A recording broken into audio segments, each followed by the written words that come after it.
नमस्कार बच्चों, हम पढ़ रहे थे बीए पार्ट सेकंड का सेकंड पेपर, जिसमें एकांकी थी औरंगजेब की आखिरी रात। तो औरंगजेब आखिरी समय में अपने किस तरह से अपने गुनाहों को याद करके, आज वह मर रहा है तो उसके बच्चे, उसके बेटे कैद खाने में हैं, उसकी बेटी उसके सामने है, तो अपने गुनाहों की वह माफ़ी मांगना चाहता है। वह कहता है, इस वक्त हमें मत रोको जीनत निसा, हमें मत रोको, हम कहेंगे ज़रूर कहेंगे, बुझने के लिए शमा की लौ भड़क उठती है। हमारी याददाश्त भी ताज़ा हो रही है, एक एक तस्वीर आंखों के सामने आ रही है। हम साथी हाथी पर बैठकर सैरगाह जा रहे हैं, आगे पीछे हिंदुओं का बेशुमार मजमा है। वे चीख चीख कर कह रहे हैं कि आलम पनाह जजिया माफ़ कर दीजिए, लेकिन हम माफ़ कैसे कर सकते हैं? दक्कन की लड़ाइयों का खर्च कहाँ से आएगा? हम कहते हैं तुम काफिर हो, जजिया नहीं हटेगा। वे लोग हमारे रास्ते पर लेट जाते हैं, हमारा साथी आगे नहीं बढ़ रहा है। हम गुस्से से आकर पीलवान को हुक्म देते हैं, इन कमबख्तों को हाथी चला दो। हाथी आगे बढ़ता है, सैकड़ों चीखें हमारे कान में पड़ती हैं। हम हंसकर कहते हैं, काफिरो, तुम्हारी यही सजा है, जजिया माफ़ नहीं हो सकता। तो उपर्युक्त प्रसंग में औरंगजेब की आखिरी रात का है। एकांकी कांड ने मुगल बादशाह औरंगजेब के जीवन की आखिरी रात का अंकन, जीवन की प्रमुख घटनाओं का, जो वह जीवन में उसने कर्म किए, वह कर्म उसके सामने आते हैं। उस अवतरण बिंदुओं पर किए उसने अत्याचार, हिंदुओं पर किए गए अत्याचार, जजिया कर बड़ा चर्चित प्रसंग रहा है।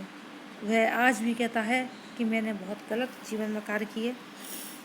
राजपूतों पर आक्रमण, राम सिंह के साथ हुए युद्ध के प्रसंग के अंकन के संबंध में जब औरंगजेब बेटी से बातें करता है, तो बेटी जीनत उससे कहती है कि आप इस तरह की बातें क्यों कर रहे हो, हालात को और ख़राब मत करो। इस पर प्रतिक्रिया रूप औरंगजेब कहता है कि बेटी जीनत निसा, तुम मुझे इस वक्त बिल्कुल मत रोको, मेरे प्रभाव विचारों को आने दो। मेरे मन में विचार आ रहे हैं, उन्हें आने दो, रोको नहीं। जैसे बुझने से पहले दीपक की लौ भड़कती है, वैसे ही मेरे जीवन के अंतिम समय में जोशीला एवं उतावला हो रहा है। औरंगजेब ने अपने पूरे जीवन पर्यंत किए हुए दुष्कर्मों का परिणाम उसके आंखों के सामने उपस्थित हो जाता है, और एक एक करके चितपट के समान हुए सारी अपने किए हुए कर्मों को दुनिया के को बता देना चाहता है। औरंगजेब अपने जीवन की समस्त महत्वपूर्ण घटनाएं याद करते हैं कि उसकी स्मृति आती है, बिल्कुल ताज़ा हो आती है, जीवन की हर महत्वपूर्ण घटना उसके सामने आ रही है। उन्हीं महत्वपूर्ण घटनाओं में से एक का अंकन करते हुए, याद करते हुए औरंगजेब कहता है कि मुझे लगता है कि मैं हाथी पर बैठकर जा रहा हूँ, आगे सामने हिंदू की भीड़ खड़ी है, चीख रहे हैं, दया की भीख मांग रहे हैं, शहंशाह महाराज जजिया कर हटा दो, लेकिन हम उन्हें माफ़ नहीं करते। हम उनसे कह रहे हैं कि तुम्हें माफ़ कर दिया तो दक्कन में युद्ध का खर्च कहाँ से आएगा? औरंगजेब के शासन का सर्वाधिक विवादित मुद्दा हिंदुओं पर जजिया कर दी तो था। इस विषय का आकलन करते हैं। औरंगजेब उस प्रसंग को याद करता है, कहता है कि मैं विद्रोही हूँ, मैं काफिर हूँ, मैंने साफ साफ कह दिया कि कुछ भी हो जाए यह कर नहीं हटेगा।